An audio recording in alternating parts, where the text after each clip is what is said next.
when you developed your values, how did you go about doing that? Because again, I think businesses that are great businesses always started out being values led.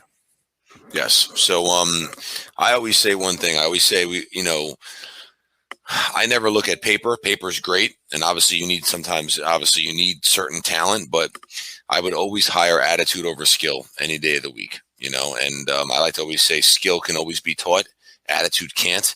And that's why, again, culture, you need to make sure you have the right people on the place, right people on the bus and the right seats in place.